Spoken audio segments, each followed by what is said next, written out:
Hi everyone, and thanks for joining me today. Welcome back if you have been here before. I appreciate you returning, and welcome to my channel if you're new. I hope you enjoy what I have to show you today. Now, if you wouldn't mind indulging me just while I do a little bit of chat up front, I promise we will get into this shortly. Okay, so I decided that I was going to do Creep on June for the first time this year, especially since Meg Journals is no longer doing Junk Journal July, and I'm having so much fun with her Catalysts and Curiosities project. And then Tracie Fox announced that she was doing an Edgar Allan Poe theme for Creep on June, and I thought it was just meant to be.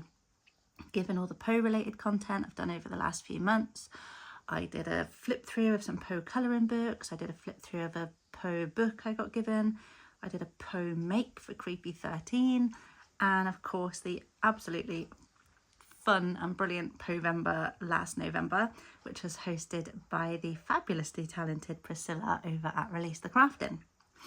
So the prompts and the kits came out for Creep on June, and it was funny because I was reading the poetry quotes on each of the days, and some of the words all felt really familiar, and then I realised that a lot of the quotes were from the very same poems that Priscilla used back in November last year for Poevember.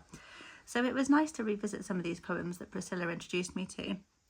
And up to that point, I'd kind of only really read Poe's stories and just a few of his poems. But these ones were some of the more shorter ones, which worked for how Priscilla was formatting Poevember. So I got really familiar with those poems at that point. So when I did these poems for Poevember, I really researched the poems. I found out what they were truly about, what the subtext was, and really kind of created the pages using my interpretation of what I had learned and what I envisioned from what I could find out about them. So if Edgar Allan Poe is your vibe, please do consider subscribing to my channel and check out my other Poe related content, and especially check out my Poevember playlist if you want to see what I did for that one.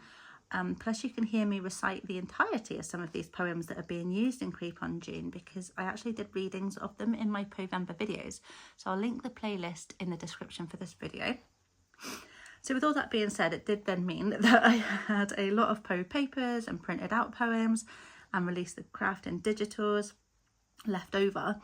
And so as well as Tracie's Creep on June digitals, for this challenge I am using Release the Crafting pictures and words. So that and that, for things that I've printed out from public domain and any other kind of Poe related bits and pieces that I had lying around, as I am all about using up my scraps this year. And the cover of this journal is quite similar to the Poevember cover, because I really liked how that one looked, and it will kind of bring some cohesion across both Poe related challenges and also kind of fit in with how I wanted to approach this challenge, which you will understand what I mean by that in a minute. So that is enough preamble. Let's get on to Creep on June 2025, hosted by Tracie Fox. So with this Creep on June theme, Tracie has made a set of digitals and used some Poe poetry quotes on each day, but not necessarily from the same poem, if that makes sense. So she's intentionally, I'm sure, kind of mixed up some of the poem's quotes and added in some pictures that aren't necessarily of things that Poe has created. So things like Frankenstein's monster, Dracula, some witches, pumpkinhead people, and like other creatures like that. And then of course there are some things that are Poe related, like ravens and stuff like that, which will all be revealed over the month. So the way I'm approaching this is I've kind of gone a little bit fictional Edgar, and I've created my own story that just kind of helps me like best able to use the things that Tracie has made and given it that Poe vibe. So before we delve in, I just want to share the story that I've created and set the scene for you that will weave its way through all of my pages in this journal, and then each day we will go a little bit deeper into the story. So I'm just going to go through the overall story with you whilst I show you a flip through of my empty journal. I want you to picture in your head that Edgar Allan Poe has gone on a little holiday or a vacation for my American friends. He needed to go to a new place to get some inspiration to write. So he's travelled to the coast of England. I don't know how he afforded it. Maybe he stowed away on the ship, or he won a game of cards back when he was actually good at playing, before it all went a little bit downhill for him. But he got in a ship and he took the very, very long trip to England. It's autumn when he arrives, and it's the north coast of England, probably somewhere up around the Lake District, but more towards the coast. So there are very few sunny days of the year left. He's taken a stack of books that he resisted delving into on the boat, Mary Shelley, Bram Stoker and the like, and he's staying in a seafront guest house where he sometimes stays locked up in his room for a few days, looking out the window and reading his books. It's mainly grey and overcast with spooky-looking skies. On dry days, he ventures out and walks along the beach, listening to the wind whistling by around him, dishevelling his already quite shaggy hair. He walks a couple of miles up the beach where there's a forest. It's deep and it's dark, much like the sea. He likes to explore for a couple of hours, imagining all the monsters that lurk within the trees. And then as it starts to approach dusk, he walks back along the beach. The tide starts coming in, so he walks slightly more hurriedly until he can get up behind the barrier that's right in front of the house he's staying in. He stands and he watches the clouds go from dark grey to black as the night's truly set in. The sea is now just a massive dark mass. Who knows what cities lie beneath those waves? In the distance he sees the silhouette of an old mansion, looking like a haunted castle, or maybe once a palace. He heads back indoors and he writes. He writes all night. He only writes at night time. He writes about the things he's read, the things he's seen. He sketches them the way he sees them in his head. He mixes all of these visions in with his own memories from the heartache he's endured. He writes about visions from when he's been in his own dreamland on the occasional hours that he does sleep. He rarely eats. Every so often his stomach will remind him that he needs to go and find some bread and butter. A giant black bird likes to come and sit on his windowsill, only ever shouting out one single caw at a time. The bird gives him inspiration for a very specific poem.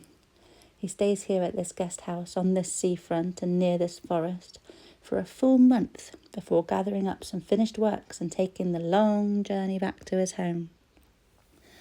Over the next 30 days, I will show you the notes and drawings that were found left over in Edgar's room when he left, things that the maid kept and read over and over again, not knowing what she was really looking at, but knowing there was something very special within these crumpled, ink-stained sheets of paper. She tried to make sense of them, more for her, but managed to put everything in some sort of semblance of an order. She found in the bin all of these other ripped-up pages with scribbles and typewritten rambles which she rescued and put them together to create some kind of cover to hold everything together. A few years later, she realised who it was who had stayed in the house all those years before, and so she added bits onto the front of the cover that she'd got from newspapers and got some hold of some of his finished poems, which she added throughout the book. Now, over the years, she had children, and those children loved looking through the book, and they had children, and they looked through the book. And she, the maid, taught her children and grandchildren all about Poe, and they were fascinated by him, so much so that they made up all these games about him, and they added those into the book too. And this is what she made out of what she found, and the story of Poe's visit, and those games that have been added in over the years. This book has gone through generations and generations. So how did I get hold of it? Well, in the end, my grandmother, who was given it to her by her grandmother, gave it to me, because you see, my grandmother's grandmother's grandmother was that maid who kept Poe's room nice and clean for him whilst he went off to explore, and would always make sure he had a nice hot pot of tea and a nip of whiskey waiting for him when he returned. So I hope you enjoy going on this journey with me and exploring the mind of Edgar Allan Poe and the story of his visit to England. So, day 1. At midnight in the month of June, I stand beneath the mystic moon. I stand amid the roar of a surf-tormented shore. Well, we know that he was there in the autumn, so we just said June, just to make it rhyme with moon. And the first line ends up being the first line from the sleeper, and the second line is from a dream within a dream. So it's early in his holiday, so Edgar hasn't started reading any of his books or done any exploring yet. His imagination is fairly sparse at this point because he's tired from the long ship journey from America to England. He arrived earlier that day. He walked down to the rows of houses along the seafront to look for somewhere to stay that he would have a view of the sea. And he found this guest house. He's the only resident at this time of year. The owner is a quiet, older lady with slightly harsh features but very kind eyes. She says she will leave him to it, and he can always leave her a note on the front desk if he needs anything. He needs to pay each week in advance until he's ready to leave. He can stay as long as he wants. She lets him know what the breakfast and dinner times are, and he can help himself in the kitchen at any other times. The only other person he sees is the maid. She's dusting the lampshades along the landing as he heads outside. She has a friendly face, gives a polite hello, and looks at him with curiosity in her eyes. He nods at her with a slight half smile. She vaguely reminds him of all the lost loves he's had in his life, and he feels wistful for a moment. So far, he only knows what he can see from afar. He knows there is a sea right in front of him, and he can see what looks like a forest in the distance, but he has no idea what actually lurks there. And what is that in the far distance of the horizon? Is it a castle, a mansion? Some kind of giant structure anyway. It does look quite eerie. Nighttime approaches, and it is actually a clear night. He's standing outside the front of the house, leaning on the barriers that are blocking the shore. It's a full moon. It looks gigantic, mystical, which gives him the inspiration for that first line. The giant moon manipulates the waves, battering the shore. It's a clear night, but it's windy. He'll explore tomorrow. He's tired. He's had a long day. He starts to walk inside the house up to his room.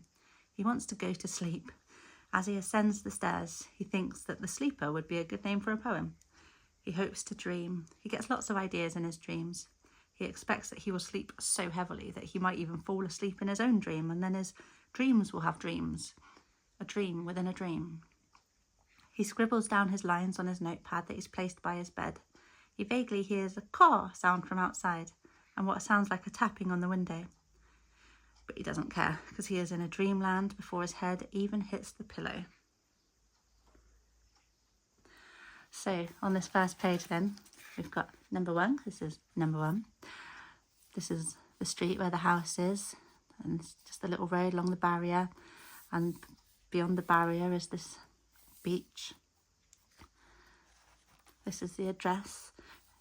The owner tried to make it sound a little bit fancy by giving it a French name. 3 Place Chateau.